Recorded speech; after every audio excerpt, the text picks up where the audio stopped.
where the charges state that the FBI literally came in and caught these individuals stuffing hundreds of thousands of dollars into the side rails of a truck allegedly to ship to Hamas in Lebanon. One of the people working those cases, literally day and night, is a person named Justin Herdman. Justin is our new deputy chief in the National Security Unit. Justin could do anything he wants to do. He is a graduate of Harvard Law School, don't hold that against him, who started his career working for the Manhattan District Attorney's Office for the legendary Robert Morgenthau. Now he works for you, and he helps protect this district and the people in it from very serious threats. The area of civil rights. I am very, very proud as a civil rights lawyer to report that our civil rights enforcement program is now going full tilt. On the criminal side of that equation, we created a new position. It is a director of human rights. And we gave that job to Jim Maroney. Jim is a veteran prosecutor. He's just what you'd picture, by the way, as a veteran prosecutor. And he was the person who was handpicked after 9/11 to stand up the National Security Unit in our office. He's a case maker. He's a doer. And he has, and after that, by the way, he was called to Washington to serve for 2 years in an advisory role on policy matters. Jim makes things happen, and we are now starting to see results from his efforts on the civil rights front. In the last month, we have indicted a human trafficking case in which the charges, which are disturbing to say the least, state that the defendant was sexually exploiting for money a minor woman who was also developmentally disabled.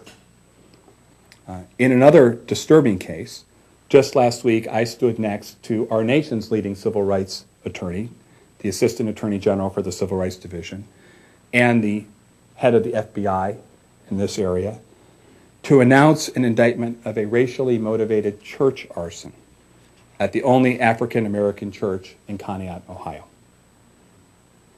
We have successfully prosecuted, in addition, and finished a case this year involving a white supremacist out of Portland, Oregon, who threatened the life of the head of the NAACP in Lima, Ohio. And it's disturbing. That is all just in 2010, all in northern Ohio. On the civil side of civil rights enforcement, I want to tell you about another great public servant that works for you, Michelle Heyer. Michelle is an attorney in our office whose responsibilities include civil rights enforcement. That means housing and disability cases and access cases. And she came to our office after a career literally going all around the country in the elite Nazi hunter unit at the Department of Justice.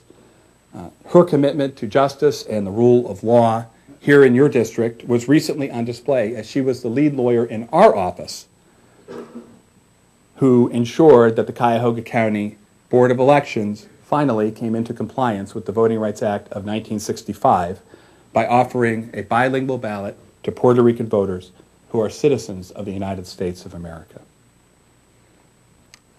On the financial fraud front, we literally have a group of brilliant attorneys in our office, and it's hard to pick any. But let me tell you a little bit about Bridget Brennan.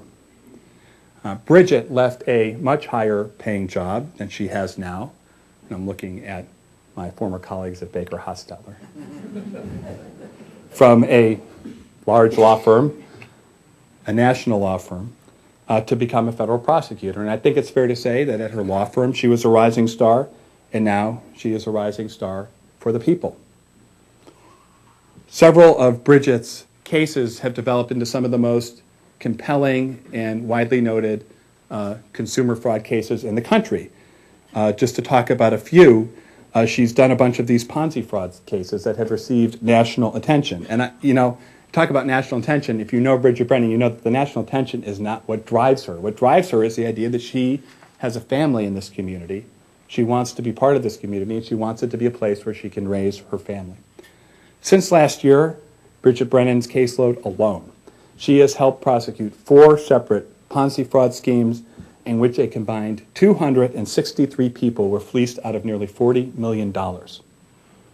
The leader of one of the schemes was recently sentenced to 10 years in prison, and in another scheme, again very disturbing, the victims were largely former law enforcement officers. These are people who go out, risk a lot. It's very hard for them to save.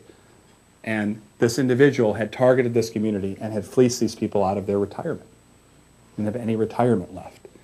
That was before Bridget and the FBI caught up to him. And yesterday, he was sentenced to 6 years in prison. And what about mortgage fraud? And all of us know that mortgage fraud and foreclosure have devastated so many neighborhoods from Cleveland all the way out to Solon. You can drive through neighborhoods where people used to play out in the streets, and now there's newspapers blowing in the streets. Mark Bennett from our office has aggressively worked on efforts to prosecute these cases.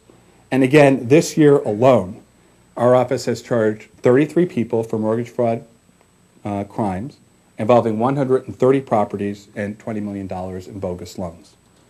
And if you want to know something about Mark, this is what drives Mark Bennett. This is how he spends his, quote, spare time.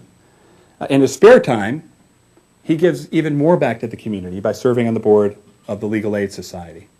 And he is actually helping to establish what I view as a very creative partnership with the Legal Aid Society, a wonderful organization, to help us understand from the people who represent financially challenged and poor people what is going on in the community, what kinds of scams that they're falling victim to, so that we can develop a better intelligence network to pick cases, to get cases that we can bring. Again, these public servants are not in this for the money. They're in this to protect the most economically vulnerable people in our community from unfair fraud and exploitation. Narcotics. On the drug front, your U.S. Attorney's Office aims at working big cases and dismantling organized drug enterprises. And if I don't say so myself, we are pretty good at it.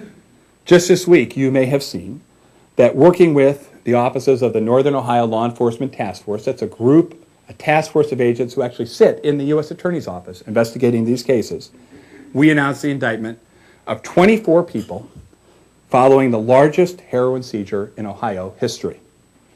We seized 44 pounds of heroin, valued at millions of dollars, and also seized $1.8 million in cash in a global heroin network that literally spanned from Africa to Colombia to Mexico, Chicago, Miami, and ended its pipeline delivering this poison, literally, into our community here in the Cleveland area.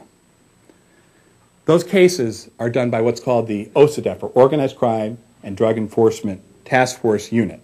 And to understand that unit, I want to tell you very briefly about its chief, Ron Bakeman. Ron is a 30-year veteran prosecutor who probably most of you have never heard of. He's been doing your work, though, for decades. He came 20 years ago from the prosecutor's office after 8 years as a Marine. And Ron's career has involved cases that have taken aim at some of the most dangerous drug dealers in the entire Western Hemisphere.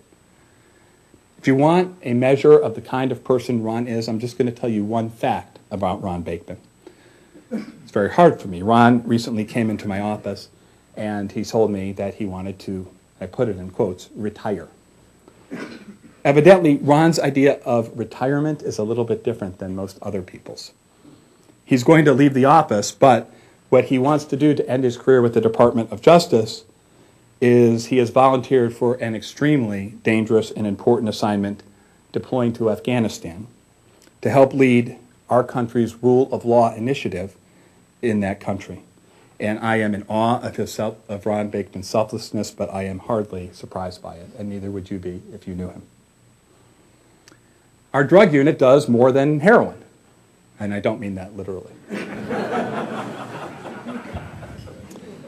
They are also leading the fight in the surge against what I told you was prescription drug abuse and diversion. These pill mills in which literally anybody can get these drugs, Vicodin, Percocet, very strong controlled substances if they're willing to pay a price. And in one particularly egregious case, a woman in our office named Becky Lutzko is handling this case. By the way, another person who took the same large pay cut to come work for us after leaving a large law firm. And again, sorry to my friends at Baker Hostetler.